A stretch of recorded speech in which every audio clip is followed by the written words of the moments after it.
Hi mister மனசாட்சி மக்களே, எல்லாரும் எப்படி இருக்கீங்க? நல்லா இருக்கீங்கன்னு நான் நம்புறேன். இன்னைக்கு இந்த கண்டென்ட்ல நம்ம என்ன பார்க்க போறோம்? ஃபர்ஸ்ட் எபிசோடு இது.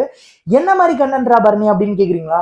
யூடியூப்ல வந்து கண்டென்ட் என்னடா போடுறதுன்னு யோசிச்சுட்டு இருக்க கோடான கோடி பேர்ல நானும் ஒருத்தன் தாங்க. அதனாலதான் இந்த லிட்டில் டிலே. இந்த கண்டென்ட்ல வந்து உங்களுக்கான தீர்வு கிடைக்கும் நான் நம்புறேன். ஏன்னா என்னோட ஹார்ட் ஒர்க் எஃபர்ட் எல்லாத்தையும் போட்டு உங்களுக்கு ஒரு கண்டென்ட் கொடுக்குறேன். ஸோ அது உங்களுக்கு யூஸ்ஃபுல்லா இருந்துச்சா இல்லையான்றது நீங்க சொன்னா மட்டும்தான் எனக்கு தெரியும். அதை நான் எப்படி இம்ப்ரூவ் பண்றதுன்னு சொல்லிட்டு நீங்க மெசேஜ் பண்ணா எனக்கு இன்னும் கொஞ்சம் பெட்டரா இருக்கும். இன்னைக்கு நம்ம என்ன பார்க்க போறோம்னா, அதாவது ஒருத்தட்ட போய் உட்காந்து அவங்களோட கஷ்டத்தை கேட்டோன்னு வைங்களேன், அவங்க தானா ஷேர் பண்ணுவாங்க. அந்த ஷேர் பண்றதுல யூஸ்ஃபுல்லான ஒரு விஷயத்தை எடுத்து உங்களுக்கு நான் ஷேர் பண்ணேன்னு வைங்களேன், அந்த விஷயங்கள் உங்களுக்கு யூஸ்ஃபுல்லா இருந்துச்சுன்னு வைங்களேன், எனக்கு ரொம்ப சந்தோஷம். ஸோ உங்களுக்கு புரிஞ்சாப்போ இவ்வளோ நேரம் வந்து நான் எஃபோர்ட் போட்டு சொல்ல அந்த விஷயங்கள் உங்களுக்கு புரிஞ்சா போதும். அது அவ்வளோதான். அதாவது நான் இன்னைக்கு சொல்ல போற கதை என்னன்னா, மணிகண்டன்ற ஒரு போர்சனோடது காலையில 7 மணில இருந்து நைட்டு 12 மணி வரைக்கும் அவரோட வீட்டுக்காக உழைக்கிற ஒரு போர்சனோட கதை. அதாவது ஸ்கூல் டயத்துல இருந்து காலேஜ் டைம் வரைக்கும் கஷ்டப்பட்டு ஸ்ட்ரகிள் பண்ணி அவரா உழைச்சு படிச்சு முன்னுக்கு வந்தார் அந்த போர்சன். ஸோ அவருக்கு இருந்த ஸ்ட்ரகிள் என்னன்னா, அவங்க அம்மாவுக்கு இவர் கரெக்டாக காலேஜ் முடிக்கும் போது அவங்க அம்மாவுக்கு உடம்பு முடியாமல் போச்சு. அவங்க அம்மாவுக்கு உடம்பு முடியாமல் போன காரணத்தினால இவர் தான் ஃபேமிலியை வந்து லீட் பண்ணி பார்த்துக்கணும் அப்படின்ற சுச்சுவேஷனுக்கு தள்ளப்படுறாரு. ஏன்னா அப்பா இல்லாத பையன். ஸோ வந்து இவர் தான் லீட் பண்ணணுன்ற சுச்சுவேஷன் வரும்போது இவர் ஒரு வேலைக்கு போறாரு. அந்த வேலைக்கு பார்த்தீங்கன்னா, ஒரு வேலைக்கு இல்லை 1008 வேலைக்கு ட்ரை பண்ணாரு. ஆனால் எதுவுமே கிடைக்கல. இன்டர்வியூ மட்டும்தான் அவர் அட்டன் பண்ணாரு. எதுவுமே கிடைக்காத ஒரு ஃப்ரஸ்ட்ரேஷன்ல என்ன பண்ணாருன்னா, கடைசியில் நமக்கு இதுதான்டா அப்படின்னு சொல்லிட்டு MBA படிச்ச ஒரு போர்சன் வேலை கிடைக்காம ஜொமேட்டோல ஃபுட் டெலிவரி பண்ணிக்கிட்டு இருக்காரு. ஸோ இப்படி பண்ணிட்டு தான் ஒரு குடும்ப சுச்சுவேஷனை பார்த்துட்டு இருக்காரு.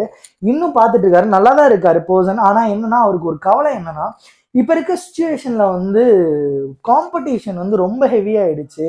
இன்னொன்று வந்து நிறைய விஷயங்கள நிறைய பேர் ஒரு சின்ன சின்ன சம்பளத்துக்கு கூட நிறைய விஷயங்களை நிறைய பேர் எதிர்பார்க்க ஆரம்பிக்கிறாங்க. அது வந்து கரெக்டா இருக்குமான்னு கேட்டா இருக்காது. ஏன்னா எல்லாருமே அதே ஒரு என்ன சொல்றது, ஒரு நல்ல சுச்சுவேஷன்ல இருந்து வர்றது கிடையாது. எல்லாரும் கஷ்டப்பட்டு ஸ்ட்ரகிள் ஆகி தான் வராங்க. ஸோ அப்படி இருக்கவங்களுக்கு வந்து நம்மளும் ஒரு ஸ்ட்ரகிள் கொடுத்தோம்னா அது எந்த அளவுக்கு நல்லா இருக்குன்றது எனக்கு தெரியல.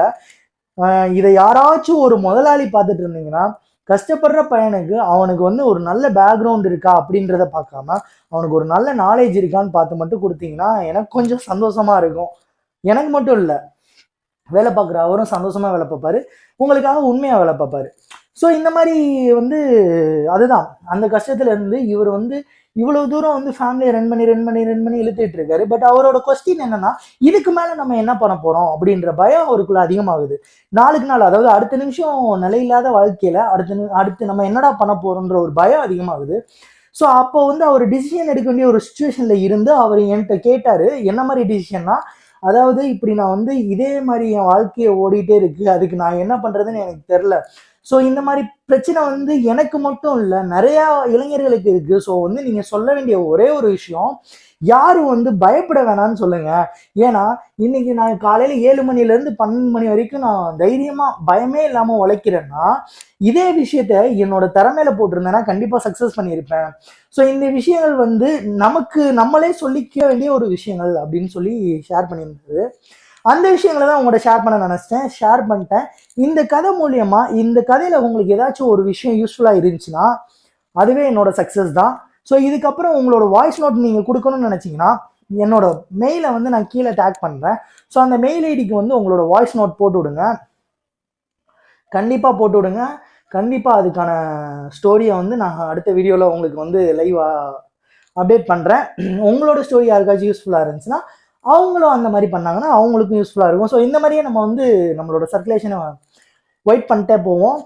அது வரைக்கும் உங்களிடமிருந்து விடைபெறும் நான் உங்கள் மிஸ்டர் மனசாட்சி.